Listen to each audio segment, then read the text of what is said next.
마태복음 24장 15절에서 28절까지의 말씀 함께 봅니다. 그러므로 너희가 선지자 다니엘이 말한 바 멸망에 가증한 것이 거룩한 곳에 선 것을 보거든 깨달을진저 그때에 유대에 있는 자들은 산으로 도망할지어다. 지붕 위에 있는 자는 집 안에 있는 물건을 가지러 내려가지 말며 밭에 있는 자는 겉옷을 가지고 뒤로 돌이키지 말지어다.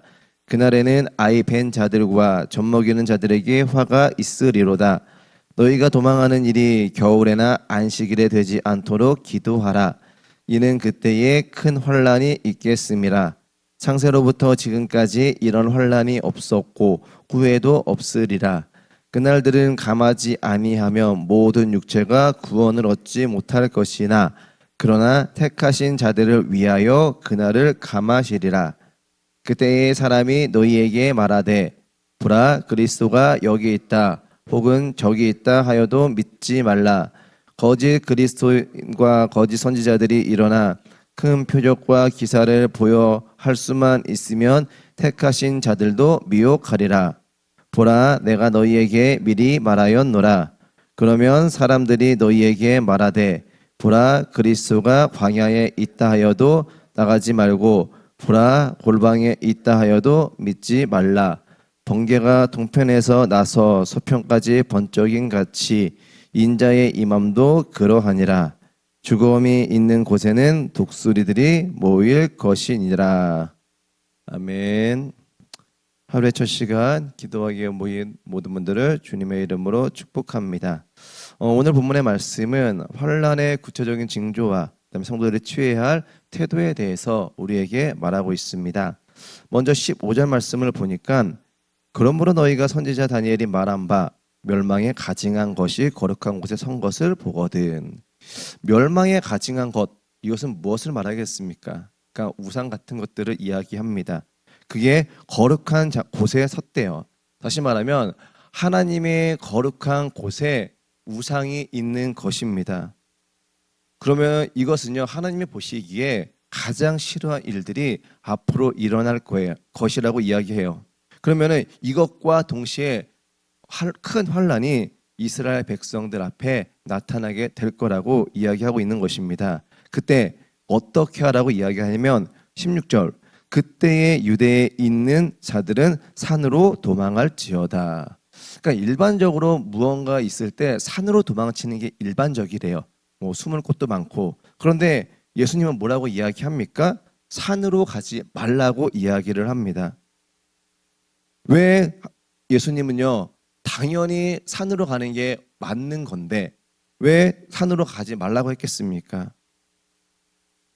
예수님이 볼 때는요 성을 버리고 제가 말씀 잘못 전했습니다. 성 안으로 들어가는 게 맞는데 예수님은 산으로 가라고 이야기를 했어요. 왜 성을 버리고 산으로 가라고 했겠습니까? 바고 15절에 어떻게 나와 있죠? 거룩한 곳에 멸망이 가증한 것이 있다라고 이야기했잖아요. 다시 말하면 성전이 구원의 피난처가 아니라 심판의 진원지가 되었기 때문에 예수님은요 오히려 산으로 도망가라고 교훈하고 있는 거예요.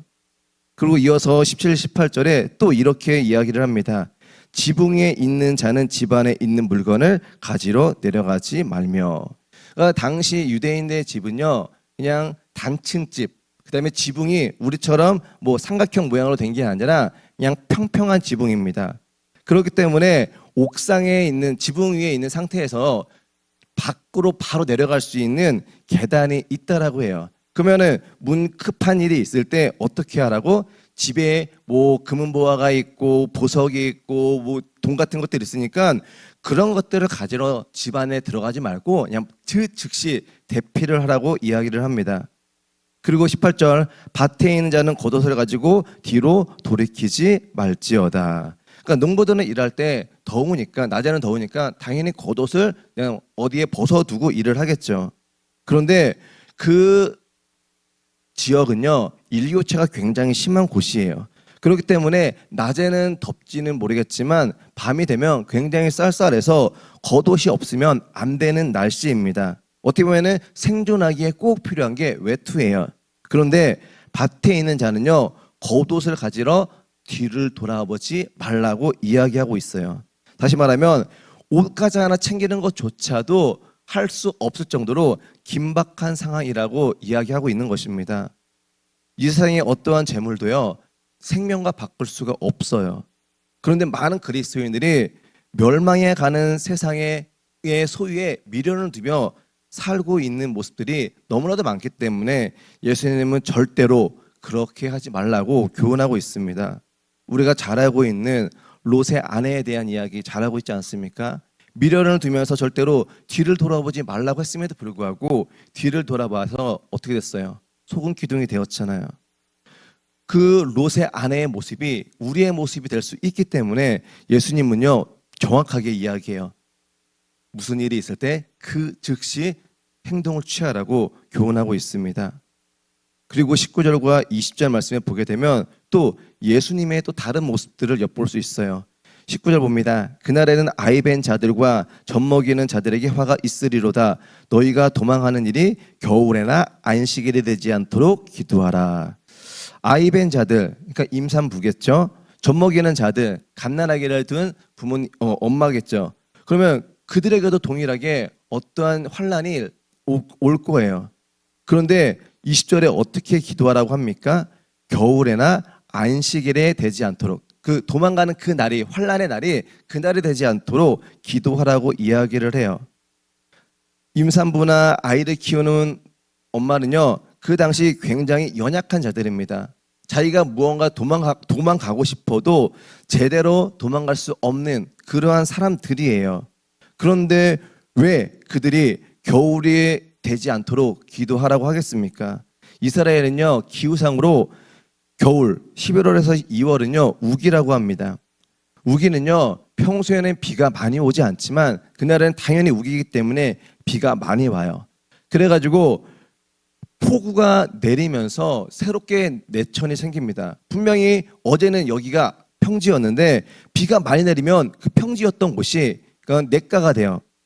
그렇기 때문에 폭우가 벅나면서 내가 도망가야 될 길에 개천이 생겨갖고 도망가는 일이 없으니까 그렇기 때문에 그날이 되지 않기를 기도하라는 거예요. 안식일은 왜 안식일이 되지 않도록 기도하라고 합니까? 그 당시 율법에 의하면요 안식일에는 1km 이상을 걸을 수가 없었습니다. 도시의 성문들이 굳게 닫혀 있어요. 안식일에는. 그러면 도망가고 싶어도 안식일에는 도망갈 수 없는 겁니다. 율법을 지키면서는. 그렇기 때문에 예수님은 약자들이 도망가는데 피난 가는데 어려움이 있지 않도록 그날 안식일이나 겨울이 되지 않도록 기도하라고 이야기를 해요. 그렇다면 왜 예수님이 그렇게 이야기하고 있겠습니까? 예수님은요 성도들의 영혼뿐만이 아니라 육신의 고통까지도 헤아리시는 분이 바로 예수님이었고 하나님의 마음이라는 겁니다. 그렇기 때문에 환난 중에 환경이 최악으로 치닫지 않도록 기도하라고 이야기하는 것이고 그것은 하나님의 자비와 긍휼이 이스라엘 백성들에게 여전히 있음을 우리는 알 수 있습니다. 그리고 21절 이는 그때 큰 환란이 있겠음이라 창세로부터 지금까지 이런 환란이 없었고 후에도 없으리라. 예수님은요 다가올 로마 군대의 끔찍한 심판을 알고 계셨어요. 그리고 그 심판이 정말로 엄청나게 백성들의 입장에서는 힘들 거라고 예수님은 알고 있었습니다. 그래서 창세로부터 지금까지 이런 환란이 없었고 후에도 없으리라고 백성들에게 경고하고 있습니다. 그런데 22절 그날은 감하지 아니하면 모든 육체가 구원을 얻지 못할 것이나 그러니까 엄청난 큰 환란이 올 텐데 그냥 하나님이 예수님이 그냥 내버려 두면요 구원을 얻을 자가 없대요. 그런데 택한 자들을 위하여 그날들을 감하시리라. 그러니까 하나님이 내버려 두면요 모두 다 죽을 수밖에 없어요. 그런데 하나님이 개입하시니까 그 기간을요 단축시켜 주신다는 은혜의 말씀인 것입니다. 누구에게? 택한 자들을 위하여 예수님이 그렇게 하겠다라고 이야기를 해요. 환란의 한복판에도 다 죽을 것 같은 그러한 시련이 있다 할지라도 택함 받은 성도는 존재한다라는 겁니다. 분명히 우리의 살고 있는 세상도 마지막 때 하나님이 심판하실 거예요. 그런데 그 심판 때에도 하나님인 백성들을 택하셔서 보호해주는 그러한 백성들이 존재한다라는 겁니다. 저희들 모두가 그런 심판 가운데 하나님이 도우시는 그런 백성들이 되시기를 바랍니다. 그리고 23절, 그때 사람이 너희에게 말하되 보라 그리스도가 여기 있다 혹은 저기 있다 하여도 믿지 말라. 그리스도가 어떻게 여기 있을 수 있고 저기 있을 수 있겠습니까? 가짜 그리스도를 이야기하겠죠. 그다음에 24절, 거짓 그리스도들과 거짓 선지자들이 일어나 큰 표적과 기사를 보여 할 수만 있으면 택하신 자들도 미혹하리라. 그러니까 마지막 때는 거짓 그리스도가 나타나고요, 거짓 선지자들이 나타납니다. 그리고 마치 예수님처럼 큰 표적과 기사를 보여준대요. 그리고 나서 그것을 통해 어떻게 합니까? 택한 자들도 미혹한대요. 제가 앞서 22절 말씀에 택한 자들을 하나님이 보호해 주겠다라고 이야기하고 있잖아요.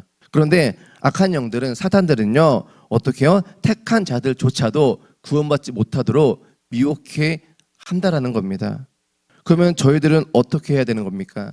마지막 때에 정말로 악한 영들의 사탄들이 우리를 미혹할 텐데 그런 미혹에 넘어가서는 안 된다라는 겁니다. 그러면 넘어가지 않기 위해서는 어떻게 하면 넘어가지 않겠습니까? 25절, 보라 내가 너희에게 미리 말하였노라. 미리 말했대요. 뭘 말했다는 겁니까? 바로 하나님의 말씀이에요. 그 당시 하나님의 율법의 말씀을 갖고 이미 너희들에게 말했다라는 겁니다. 다시 말하면 정말 마지막 때에 거짓 그리스도와 거짓 선지자들이 잘못된 것들로 우리를 미혹해 할 텐데 그때 우리가 그것을 옳고 그름을 판단할 수 있는 것은 바로 하나님의 말씀밖에 없음을 기억하셨으면 좋겠습니다. 그래서 날마다 하나님의 말씀을 가까이 하시는 저희 모두가 되시기를 바랍니다. 그리고 26절, 사람들이 너희에게 말하되 보라 그리스도가 광야에 있다 하여도 나가지 말고 골방에 있다 하여도 믿지 말라. 번개가 동편에서 나서 서편까지 번쩍인 같이 인자의 임함도 그러하니라. 그러니까 이것도 마찬가지죠. 그리스도가 광야에 있다 하여도 골방에 있다 하여도 믿지 말래요. 그러면서 빗대어서 번개에 대해서 이야기하고 있습니다. 혹시 언제 어디에 정확하게 번개가 내리친다라는 기상청 예보 들으신 적이나 본 적 있으십니까? 번개는요 예측을 할 수가 없어요. 대충 내일 오후에 벼락이 칠 겁니다. 그 정도까지는 예보할 수는 있겠지만 정확하게 송촌동 어디에 몇 시 몇 분 몇 초에 정확 벼락이 칠 겁니다라는 예보는 있을 수가 없습니다. 왜 그렇습니까? 번개는요, 그러니까 빛의 속도예요. 얼마나 너무나도 빠른 그 순간이기 때문에 여기에서 벼락이 치고 저기에서 벼락이 치는 것을 말할 수가 없습니다. 다시 말하면 예수님의 임함이요, 그 번개가 치는 것과 같대요. 어느 누구도 번개가 칠 것을 예측할 수 없는 것처럼 예수님이 어떻게 해요? 어디에 임한다라는 것을 어느 누구도 알지 못한다라는 겁니다. 예수님이 광야에 있습니다, 골방에 있습니다, 다 가짜라는 거예요. 그렇기 때문에 저희들이 그 악한 영들, 그러니까 이단들이겠죠. 신천지나 안상홍이나 모든 이단들은 누가 예수고 예수가 언제 올고 그런 식으로 이야기하는데 그런 것에 절대 속아 넘어가서는 안 된다라고 이야기하고 있는 것입니다. 그리고 28절, 죽음이 있는 곳에는 독수리들이 모일 것이니라. 죽음, 시체죠. 시체가 있는 곳에서는요 뭐가 있대요? 독수리들이 있대요. 그러니까 독수리는요 그 시체를 먹는 동물입니다. 시체가 있는 곳에 독수리가 모여드는 것은요 누가 어거지로 독수리를 가라고 한 게 아니에요. 그러니까 시체가 있는 곳에 독수리가 가는 것은요 너무나도 자연스러운 자연의 이치인 것입니다. 왜 이렇게 이야기하고 있는 것입니까? 죄악이 넘치는 그 세상에 마지막 때는 하나님의 심판이 분명히 있다라는 것을 이야기하는 거예요. 예수님이 앞서도 계속해서 이야기하는 것은 심판이 있을 거고 심판 때는 어떠한 징조들이 있을 거고 어떠한 일들이 있을 거다라고 이야기했는데 그게 가짜가 아니라 거짓말이 아니라 주검이 있는 곳에 독수리가 모이는 것처럼 너무나도 자연스러운 이치처럼 니네들이 죄를 졌기 때문에 하나님의 심판이 마지막 때는 분명히 있다라는 것을 다시 한번 상기시켜주는 말씀입니다. 말씀을 정리하도록 하겠습니다. 예수님의 멸망 당시 예수님의 경고를 듣고 순종했어야 돼요. 예수님의 경고를 기억하고 산으로 도망친 성도들은요 구원을 받았습니다. 그런데 그렇지 않은 사람들, 분명히 산으로 가라 했음에도 불구하고 세상에 갔던 사람들은요 다 죽었다라는 겁니다. 그렇기 때문에 저희들이 해야 될 일이 뭡니까? 하나님의 말씀에 믿음으로 반응하고 비록 내 이성적인 생각으로는 아니지만 하나님의 말씀이라는 것이 확신이 있으면 순종해야 되는 것입니다. 순종하는 저희 모두가 되시기를 바랍니다. 그리고 환난 중에도 하나님의 긍휼하심과 자비하심이 있어요. 아까 분명히 가만히 내버려두면 모든 사람이 죽게 되는데 택하신 자들은 하나님이 구원해 주겠다라고 이야기하잖아요. 하나님은 그러한 분이십니다. 그럼 저희들이 어떻게 돼야 됩니까? 하나님이 택하신 그 자들을 부류에 들어가야 돼요. 그러게 되기 위해서는요 어떻게 해야 됩니까? 악한 영들의 미혹에 넘어가서는 안 됩니다. 악한 그 마귀들의 유혹에 넘어가고 우리가 마치 적그리스도를 신봉해서는 안 된다라는 겁니다. 이적과 기사, 감정적인 체험에 흔들리지 않는 믿음의 사람이 되시기를 바랍니다. 마지막으로 오늘 말세의 때에는 분명히 심판이 있다라는 것을 분명히 아시고 우리에게 주어진 일터에서 또 우리가 있는 모든 곳에서 믿음의 자리를 굳게 지키며 승리하며 살아가는 저희 모두가 되기를 주님의 이름으로 간절히 축복합니다. 기도하겠습니다.